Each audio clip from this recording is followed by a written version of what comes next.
पंढरपूर तालुक्यातील चळे येथील सर्व अवैध धंदे चालू आहेत. वाळू, मुरुम, दारू, मटका, जुगार, गांजा, चरस, आपू, मेडिकल ड्रग्ज, दूध भेसळ असे धंदे चळे येथे चालू आहेत. वाळू, मुरुम महसूलचे अधिकारी व कर्मचारीही चालवत आहेत.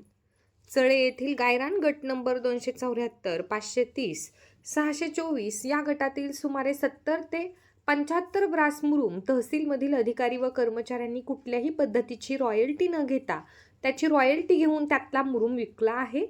चंद्रभागा नदीतून 5 ते 10 होड्या 24 तास चालू आहेत व वाळू उपसा करीत आहेत. महसूल अधिकारी प्रांतसाहेब सचिन इथापे व तहसीलदार सचिन लंगोटे व सर्कल पंकज अर्जुन राठोड व गाव कामगार तलाठी संजय गोरे व कोतवाल महादेव बंडगर या सर्व जणांनी 70 ते 75 ब्रास मुरुम विकला आहे व वाळू 24 तास चळे येथून बेकायदेशीर वाळू उपसा चालू आहे. तसेच बेकायदेशीर वाळू साठा आहे. दारू धंदे व अवैध दारू निर्मिती चालू आहे. त्याकडे राज्य उत्पादन विभाग पंढरपूरचे अधिकारी कोणतीही कारवाई करीत नाही.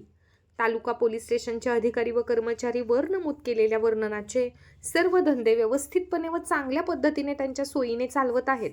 वरील सर्व धंदे पोलीस अधिकारी व महसूल अधिकारी हे व्यवस्थितपणे चालवत आहेत. त्याबाबत महसूल मंत्री बावनकुळे साहेब यांनी सत्कार करावा व गृहमंत्री देवेंद्र फडणवीस साहेब यांनी तालुका पोलीस स्टेशनचे अधिकारी व कर्मचारी हे धंदे व्यवस्थितपणे चालवितात त्याबद्दल त्याचा सत्कार करून महाराष्ट्र पुरस्कार द्यावा.